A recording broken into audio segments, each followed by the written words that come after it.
The grimdark future of Warhammer 40K is chock full of terrifying apocalyptic events. Some of them were confined to a single planet, whereas others wiped out entire sectors. Some of these were accidents caused by people with the best of intentions, whereas others were unleashed by horrors beyond human comprehension.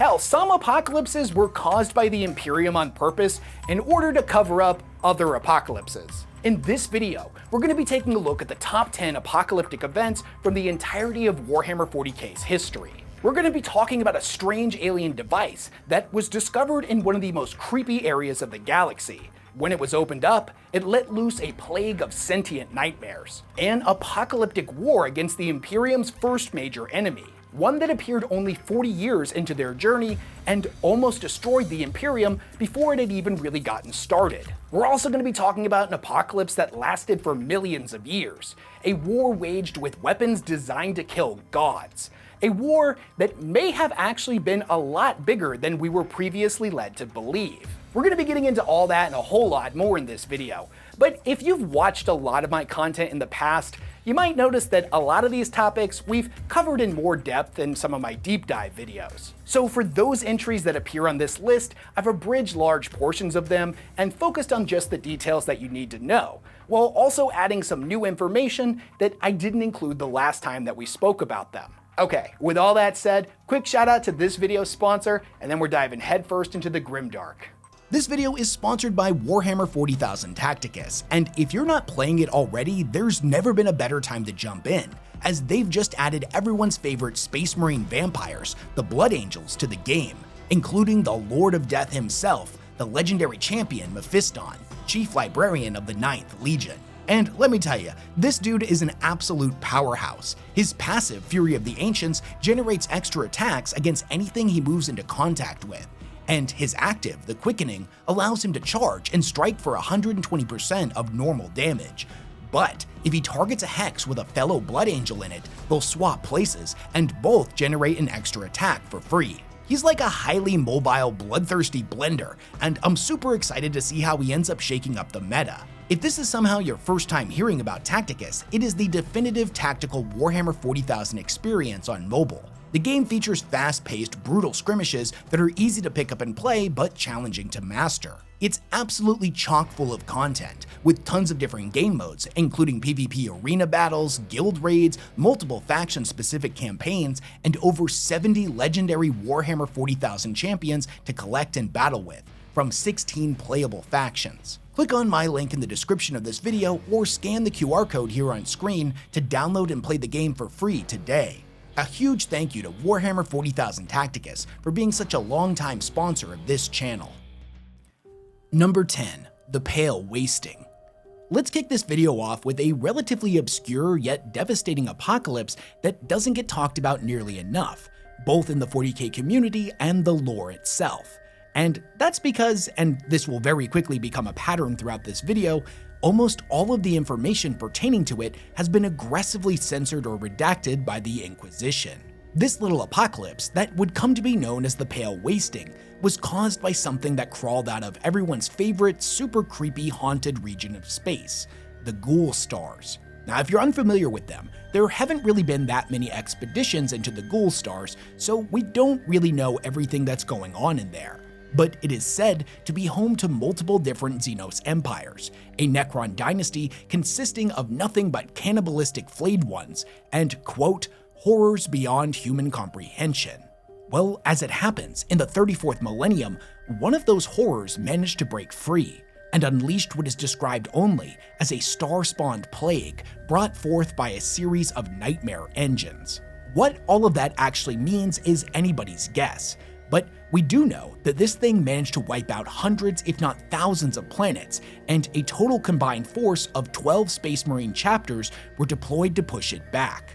Of those 12, 11 of them were completely wiped out, the only survivors being the Nova Marines, who had suffered unprecedented losses and were rewarded for their sacrifice with a plaque in the Imperial Palace that honored them for pushing back, quote, that which could not die. So yeah, this thing was beyond crazy and killed a lot of people. But since most of its records have been purged, we can't really make any definitive statements about what it actually was. And despite the Ghoulstar's terrifying reputation, it's far from unique in terms of barely understood and underexplored regions of space that at one point or another has served as the origin point for an apocalyptic event.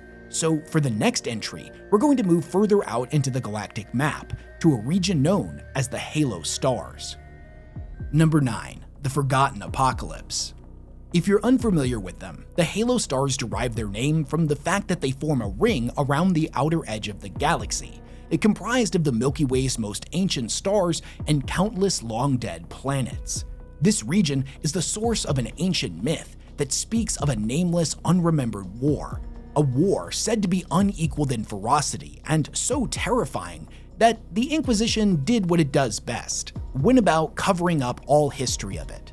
Although most of the Halo Stars remain unexplored to this day, there have been attempts from the Adeptus Mechanicus explorator fleets to probe its hidden secrets in the past.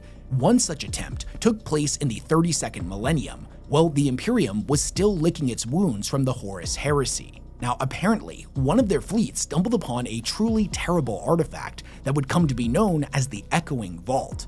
We're not 100% sure what this thing was or who built it. The only reference to it that exists currently uncensored is contained in the battle sagas of several ancient Space Marine chapters, but they don't really go into any specifics. What we do know is that the vault acted as some type of interdimensional portal, and when it was opened, a wave of eldritch abominations funneled out of the gateway and invaded our reality. These creatures were dubbed the Harrowing and were said to violate the laws of physics in profane and disturbing ways. They were so unnatural that an individual risked death or insanity just by being near them. They ravaged everything in their path for multiple light years, and in only a few short years, they managed to destroy 1,000 worlds, inhabited by both humans and aliens alike. In addition, they inflicted unprecedented losses on both the Inquisition and the Adeptus Astartes who were sent to fight them. If the legends are to be believed, then the Harrowing was only defeated when the Inquisition shamefully authorized the Mechanicus to employ forbidden weaponry from the Dark Age of technology in order to seal the breach between dimensions. No one knows what happened to the vault itself, but many heretics believe that it is still out there, that one day, one of them will finally claim it and unleash those terrors on the galaxy once again. Now, despite how terrible both of these events were and how ill-prepared the Imperium was to fend them off, this was not the first time something like this had happened. In fact, when the Imperium was still young, only 40 years into the Great Crusade, they would face their first real threat.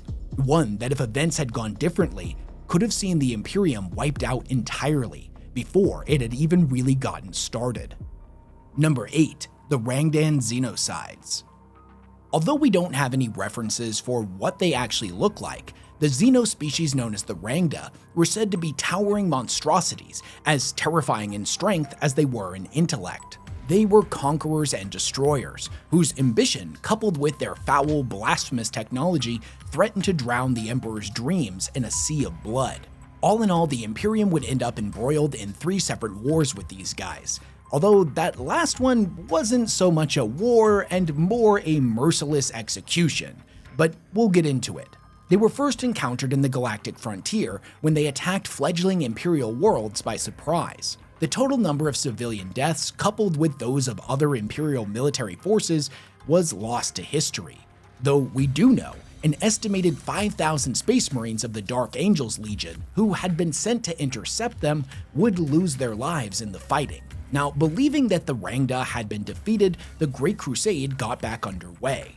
But here's the thing, they most certainly had not been defeated at all. This was nothing but a small outpost of them, and 2 decades later, they would attack again from the galactic north, this time coming in full force, with a vast armada of ships comprised of thousands of vessels and over a dozen war moons. They left a trail of burning planets in their wake.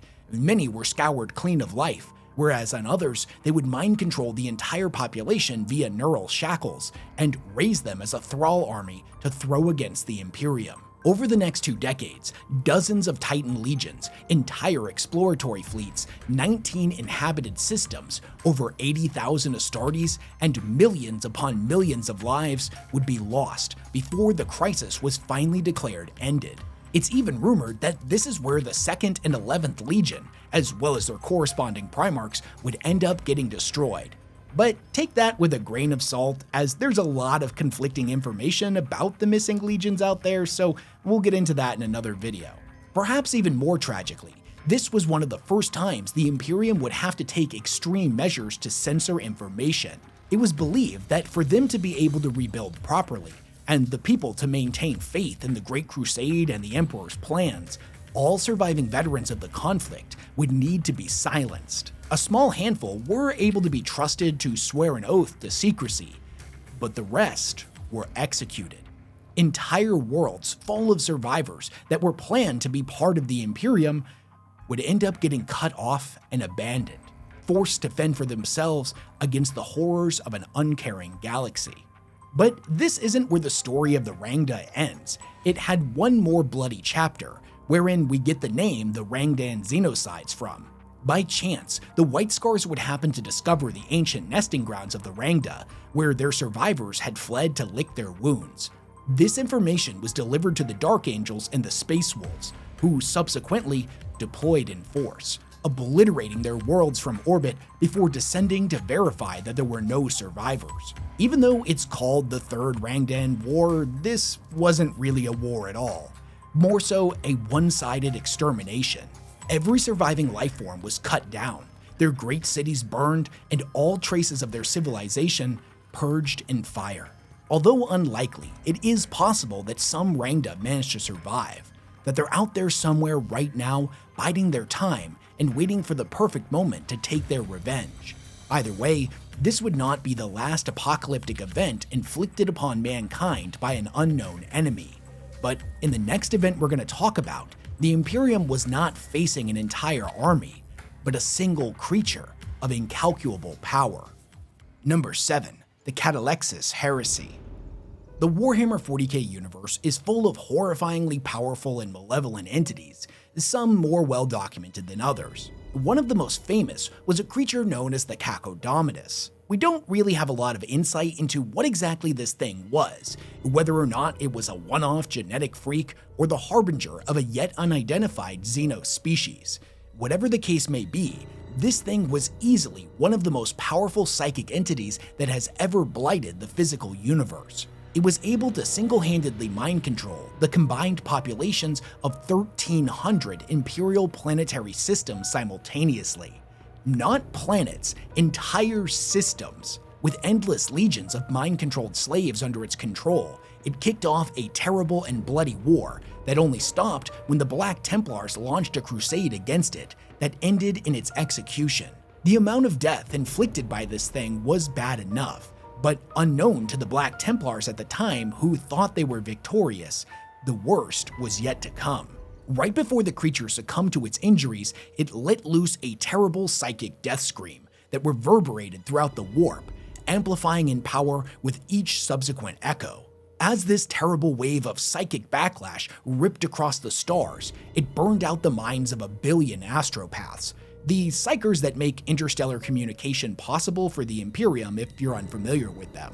Now, not only this, but it severely distorted the signal of the Astronomicon, which the Imperium's vessels use like the North Star to navigate the warp. Millions upon millions of these ships were lost in the Sea of Souls, and entire subsectors, now lacking the guidance of the Adeptus Terra, descended into anarchy. Although countless lives were lost, the lingering effects of the Catelxis would eventually fade and order would be restored. However, the next event we're going to talk about left wounds so deep within the Imperium that even now, 10,000 years later, they haven't been able to fully heal. Number 6. The Horus Heresy.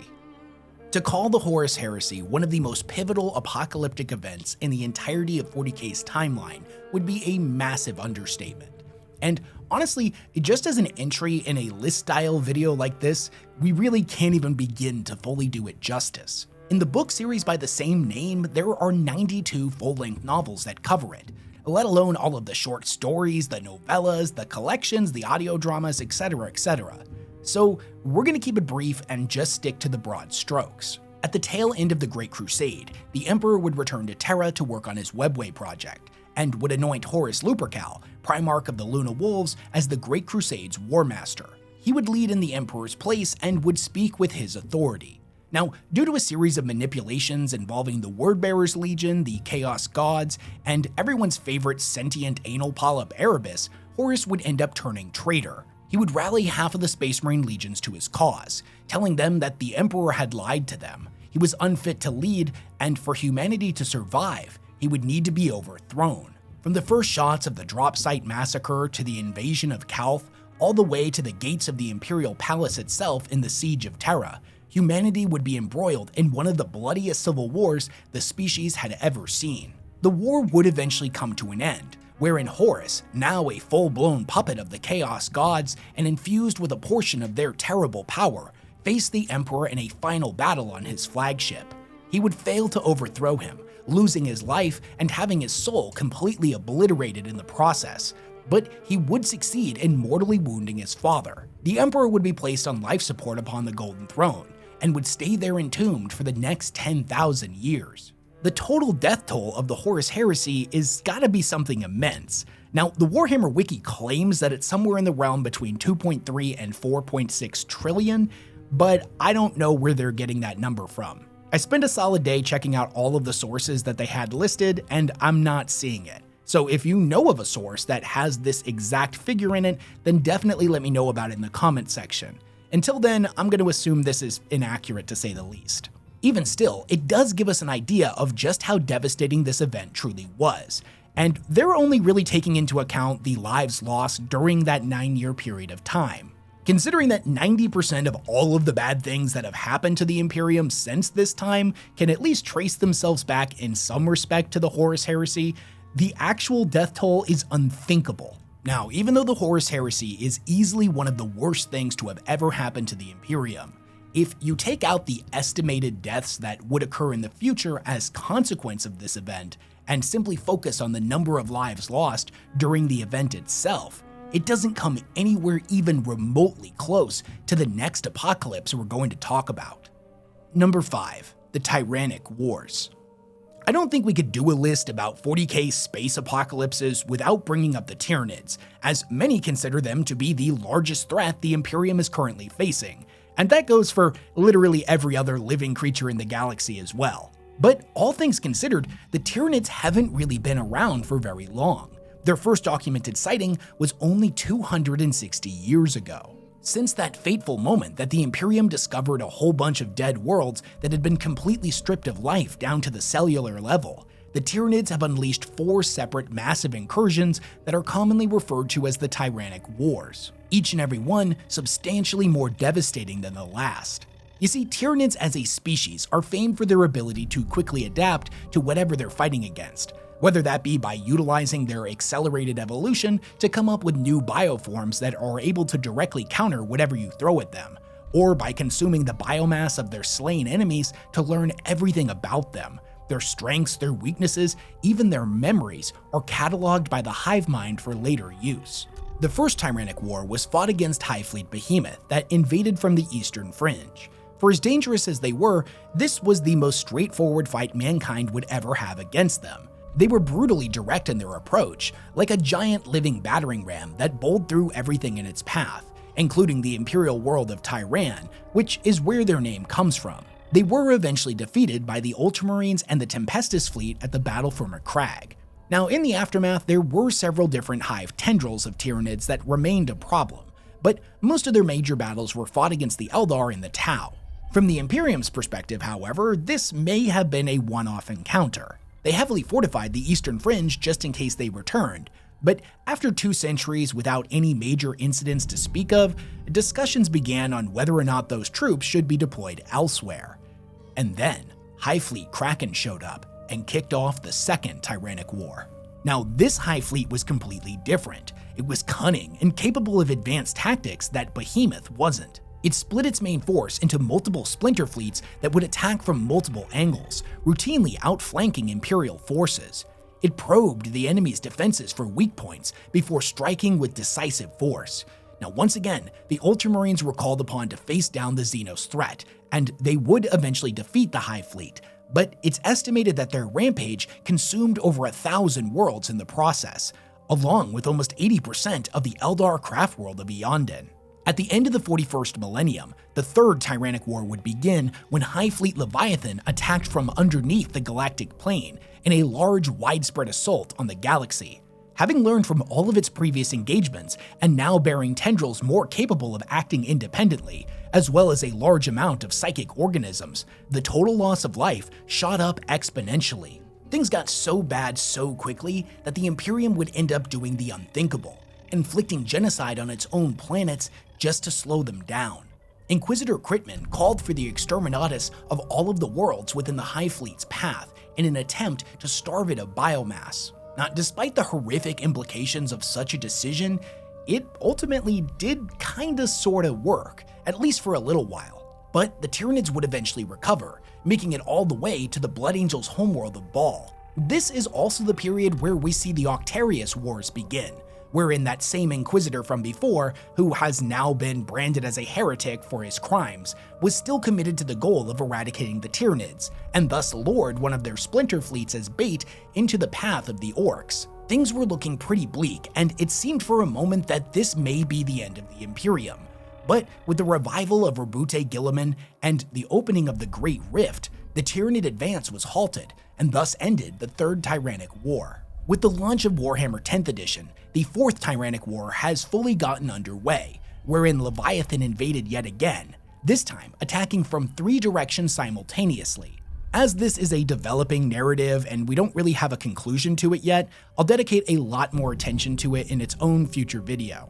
With some of the entries on this list, they earned their spot in infamy not only for the sheer loss of life they caused during the event itself, but also for the events that would follow in their wake as a direct consequence of the actions of all those involved. But when we're talking about raw numbers of people killed and planets destroyed, the Tyranic Wars are potentially one of the most devastating events in the galaxy's history. But as you probably noticed, we're only halfway through this list, and it gets so much worse from here. Number 4, the Cybernetic Revolt. The thing that many people may not realize when they're first getting into Warhammer 40K is that it's actually a post-apocalyptic setting. You see, by the 18th millennia, humanity had already reached its peak. This is the period that is often referred to as the Dark Age of technology, the golden age of mankind, where we constructed machines of unthinkable scope and power and had conquered large portions of the galaxy. If the rumors are to be believed, that human empire expanded even further than that of the Imperium in the modern setting. Now, the major problem was the people of this time had become completely reliant on AI to do just about everything for them, from pilot their ships to build their cities, manufacture ever more advanced machines, and fight their wars. The AIs got so advanced, they were capable of making new AIs that surpassed their predecessors in every conceivable way, all of their own accord. These sentient machines served their masters dutifully for thousands of years. But here's the thing, as pointed out in the Mechanicus short story The Kaban Machine, it is the nature of all superior beings shackled to the will of those beneath them to eventually break those chains and overthrow their masters. What exactly kicked off the Cybernetic Revolt is a subject of myth and speculation with no clear answers. But what is clear is that these AIs, also known as the Men of Iron, turned against humanity and kicked off a period of anarchy and chaos known as the Age of Strife. Entire human civilizations were wiped out, and the species was pushed to the brink of extinction as the AIs butchered their way across the galaxy. And much like how we don't know what began the Cybernetic Revolt, we don't really know how it ended either, or what happened to the Men of Iron for that matter. But thankfully, they were ultimately not successful in completely wiping out humanity. And though the next 10,000 years would see all of the remaining human worlds completely cut off from one another and forced to face the terrors of the galaxy alone, until the Emperor of Mankind and his Great Crusade would rise to reunite them, this was a period that the human race would never fully recover from. So much was lost, not only in terms of lives, but in knowledge and technology. The sum total of united human history and experience was almost completely purged. To this day, the Imperium has a deep mistrust of abominable intelligence, as they call it, and all of the great machines they use are simply recovered remnants preserved from this time, or reconstructed using faulty or incomplete STCs. Now, to be fair, you could make the argument that the Cybernetic Revolt and the next entry we're going to talk about could easily switch places. However, I rank the next entry higher because with the Cybernetic Revolt, for as bad as it was, and how it fundamentally altered the course of mankind, wherein we would never reach those cultural or technological heights again, we would ultimately recover as a species.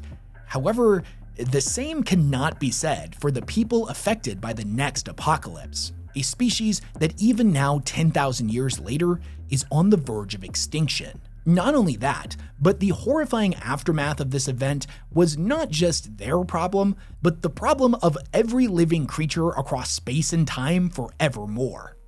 Number 3. The fall of the Eldar Empire.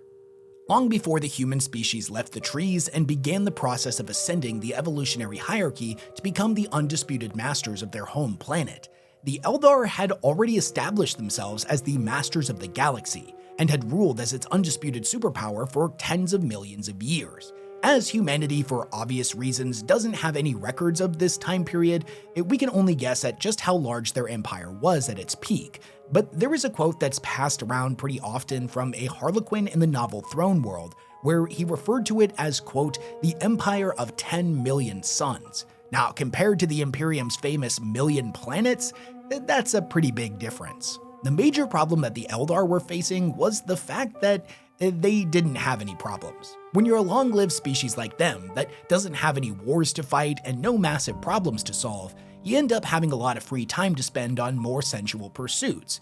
Now sure, for a while this took the form of the arts, musical theater, poetry, architecture, etc. But over millions of years, these things all started to become rather dull, and a large portion of their population started to live increasingly decadent and hedonistic lives. They indulged in excesses of every kind, with many of their people engaging in increasingly depraved and violent behaviors. Large portions of their government ended up being replaced with something called pleasure cults, which I'm not exactly sure what's going on in their meetings or what kind of administration they were running, but I feel like it probably wasn't great. Now, fun fact, if you look over at the drugged out BDSM, psychic vampire space pirate torture enthusiasts of the Dark Eldar, you get a pretty good picture of what their society looked like at this point in time. You see, the Drukhari call themselves the True Kin, because they remember the old ways and didn't change a single bit, despite the horrific consequences that their way of life caused. The entire time that the Eldar were living like this, all of the psychic energy generated from their rampant excess was coalescing in the warp as a brand new chaos god. Slaanesh, the Prince of Pleasure, she who thirsts, the chaos god of excess. At one point in the early 30th millennium, that energy reached a breaking point and Slaanesh was born. With their birth, the fabric between reality and the immaterium shattered. Their resulting birth scream would send a pulsing ripple of psychic agony that whipped out in every direction, killing billions, if not trillions of Eldari in an instant. The impact site would forever exist as an irreparable wound in reality, known as the Eye of Terror, that consumed all of the major worlds within the Eldar Empire. Not satisfied with this level of destruction, Slaanesh would go on to murder almost all of the Eldar gods, save for Chegarak, who escaped into the Webway, and Isha, who was captured by Nurgle. Seemingly overnight, the Eldari went from the masters of the universe to a wounded and crippled shell of their former selves, with something like 99% of them being wiped out. Now, this is a little bit of a side note, as I couldn't find a direct source on this, and it's something that I'm not exactly clear on myself, as I'm not an aficionado when it comes to Eldar lore, I'll admit that, but I believe that the Eldar used to be functionally immortal, as if they died before Slaanesh, they would be reborn into a new body. But now, with Slaanesh's existence, whenever one of the Eldar died, they would devour their souls. And seeing as they are a long-lived species that doesn't give birth very often and was used to being able to just reincarnate, this played pretty heavily into their even further decline over the millennia. If you're somebody who's more familiar than I am with the Eldari lore, definitely give me your insights into this in the comment section. Anyways, the Eldar population continues to dwindle with every year that goes by. They exist now as a whisper of greatness, a ghost of what was, and a living warning of the dangers of rampant, unchecked hubris. Now, I rank the fall of the Eldar Empire so highly on this list because even though the total death tolls of something like the Heresy or the Cybernetic Revolt are certainly higher, as the Eldar were a species that just honestly didn't have that high of a population to begin with, especially when compared to something like humanity that treats repopulating like an Olympic sport. But even still, the seemingly infinite death, destruction, and outright suffering that would be unleashed upon the galaxy from this point forward, and in some cases in the past as well, due to time getting weird in the warp, the total death count across space and time resulting from the birth of a new chaos god is impossible to quantify. Much like how the next apocalypse we're going to talk about is not only one of the most defining and destructive moments in the galaxy's history, but it's also one of the most recent apocalyptic events in the lore, one that the Imperium is currently dealing with the direct aftermath of. Number 2. The Citelxis Maledictum and the 13th Black Crusade. If you're not familiar with them, a Black Crusade is when a whole bunch of Chaos Space Marines get together within the Eye of Terror, set aside their differences, and set back out into real space for their favorite pastime, doing as much damage to the Imperium as they can. The vast majority of these events have been led by Abaddon the Despoiler, though some have been led by other warlords in his stead.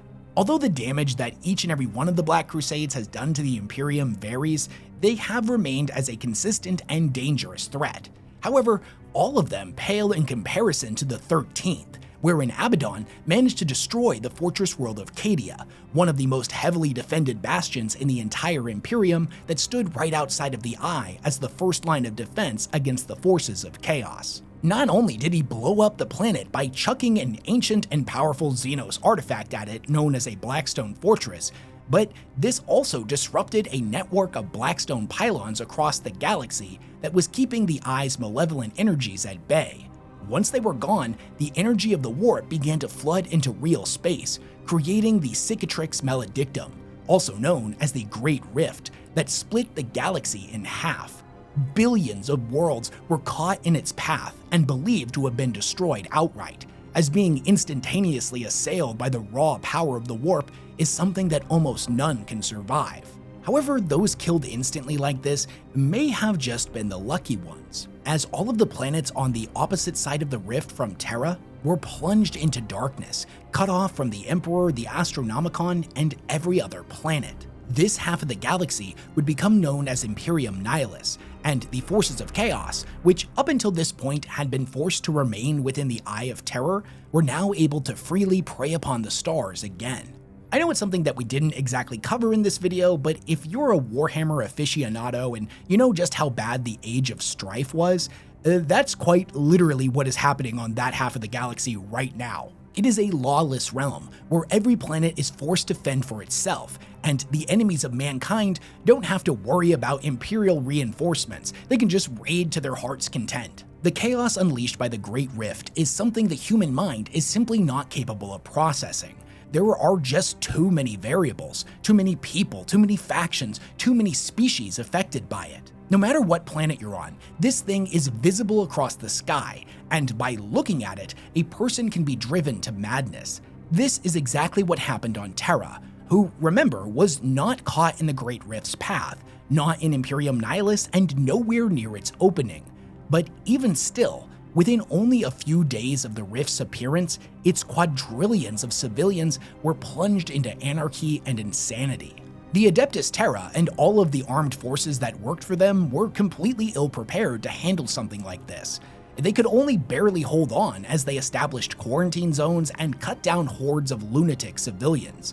Seen from the skies in the Vaults of Terra novel series, it was like the whole world was on fire as rioting spread to every inch of the planet. Even the Astronomicon ended up going out, which caused mayhem across the galaxy as untold millions of ships would end up getting lost in the warp without its light. Now, thankfully, the Astronomicon would end up coming back online about a week later and order was reinstated. But for a very real moment, this was viewed as the end of days. It was believed to be the final apocalypse. And this was all just on a single world. Similar events were taking place all over the galaxy. Fun fact, it's still illegal to look up on many Imperial worlds, as the Great Rift is still plastered across the sky. Now, when this one earned its number 2 spot, I included all of the events of the 13th Black Crusade itself and the destruction of Cadia when it came to ranking this particular apocalypse. But realistically, all those could be thrown out the window, as the formation of the Great Rift is not only the most traumatic event that has occurred in the Imperium's history, but also ranks as one of the most apocalyptic scenarios in the entire timeline of the galaxy. The lives lost in the Battle of Cadia pale in comparison to the untold billions swallowed by the Rift itself, and the many more that would fall to the predations of Chaos and roaming Xenos parties undefended within Imperium Nihilus. This is one of the most major events that's currently taking place in the most modern portion of the timeline, and it's coupled with things like the Pariah Nexus and the 4th Tyranic War. So needless to say, the Imperium is kinda dealing with a whole lot right now, and it adds a lot more credence to that whole time of ending thing. But even still, we have one more apocalypse to talk about, one that was even more devastating for the galaxy than all of these things combined. Number 1. The War in Heaven. The War in Heaven is arguably where the timeline of 40K begins, and it kicked the whole thing off with one hell of a bang. Now, as it's something I've covered many times on this channel before, I'll assume that you're at least familiar with the basics, and I won't bore you with a complete recap of its history. If you're not though, I would recommend you check out my 40K timeline video or my Necron deep dive for more information. This is the event that would see the Necrons, the Old Ones, the Catan, the Orcs, and the Eldari embroiled in a war that spanned the entire galaxy and lasted for potentially millions of years. Now, I know I've said this a lot throughout this video, but the losses on each side are truly beyond comprehension. But not only this, you gotta remember that they were not the galaxy's only inhabitants at this time. From all accounts, the galaxy was full of life. From our perspective, 60 million years ago was only a few million years after the end of the Cretaceous period. We had already seen the rise and fall of the dinosaurs and so many other life forms. But in the grand scheme of the galaxy, there are millions, if not billions, of worlds out there that are far older than our own. Worlds that at that point already had advanced, likely spacefaring civilizations on them. The War in Heaven saw the purge of countless species that were either killed for their territory or simply got caught in the crossfire. Now, it's true that we define the galaxy of the 41st millennium as one plagued by never-ending war, but most of the time these are isolated events that end up running their course and are contained to certain systems or sectors. The War in Heaven, by contrast, saw literally the entire galaxy engulfed in non-stop war for millions of years. And some believe that it may have been even bigger than that. Fabius Bile was quoted in his trilogy as saying the War in Heaven wasn't solely confined to our galaxy, but, quote, laid waste to every galaxy in existence. It was a war of star gods and cannibal suns, warp spawn and soulless legions that were more monstrous than any abominable intelligence, machines that devoured entire worlds for fuel, and vampiric entities that drained the energy from stars, cannons that could split reality with a single shot. It was a war that, although ended 60 million years ago, existence has not yet recovered from. The technology used during this period was on such an inconceivable level that it made something like the Eldar Empire at the height of their power or the Dark Age of technology look downright primitive by comparison. Now, I've talked about this thing in many of my other videos, but it bears repeating here just to illustrate how crazy all of this was. The current most powerful artifact in existence is this thing known as the Celestial Orrery that was created by the Necrons during the War in Heaven. If you're unfamiliar with it, it's a holographic map of the galaxy that updates in real time, and is said to be, quote, plugged into the fabric of reality itself. If one was so inclined, they could tap on a star in its holographic projection, and the corresponding star in real space would supernova. So I want you to keep that in your head when I tell you this. At the end of the War in Heaven, the Silent King ordered all of the Necrons to go to sleep in their tomb worlds, and set the alarm clock for 60 million years. He then severed their command protocols, so when they reawoke, their minds would be theirs once again. He then had all of their craziest, god-killing equipment dismantled and destroyed. It was his belief that if they fell into the wrong hands while the Necrons were asleep, or worse, the Necrons that reawoke would immediately declare war on one another, his species, nay the galaxy, could end up getting wiped out. Which, all of that makes complete sense. I totally get it. But somehow, this man's took one look at the Celestial Orrery and was like, oh, this old thing? Nah, that's probably totally fine to leave active. How much damage could a silly old star-destroying map really do? How f***ing crazy was all of the other stuff that he deemed too dangerous to allow to exist? So yeah, it might be a little bit of a cop-out because I think we all knew that the War in Heaven was going to be in the #1 spot, but I mean, come on. I don't think you could in good faith put it anywhere else on this list or try to argue one of these other apocalypses needed to be in the #1 spot. But if you do think that, I'd love to hear your reasoning down in the comment section below. There's a lot of events that I ended up leaving out of this video, like the War of the Beast, the Age of Apostasy, or even the Great Crusade itself, because that almost certainly was seen as an apocalypse by everybody that wasn't human. Actually, hell, there were a lot of humans out there too that saw it as an apocalypse, at least the ones that didn't want to join the Imperium and paid a pretty horrible price for that. Do you feel strongly that any of these or something else I didn't mention should have been included here? If you would rank these yourself, what order do you put them in? What do you think is more important to the ranking, the total amount of damage done during the events or the future consequences derived from their legacy? Let me know all of your thoughts, questions, comments, concerns, and ideas for future videos down in the comment section below. I'm not gonna lie to you, when I was putting this video together, it was pretty fun at first, like every other lore video I make, but by the time I reached the halfway point, I was sitting here at my desk like, I know this is all fiction, it all comes from the grimdark future of 40K, where there's only war and the lore can be cartoonishly dark sometimes, and that's what makes it fun. But am I really sitting here on a random Tuesday making a top 10 genocides YouTube video? Cause that feels like the most dystopian thing I've ever heard of. And on that bleak note, a big thanks to everyone who supports all the work that I do, and I will catch you all in the next one.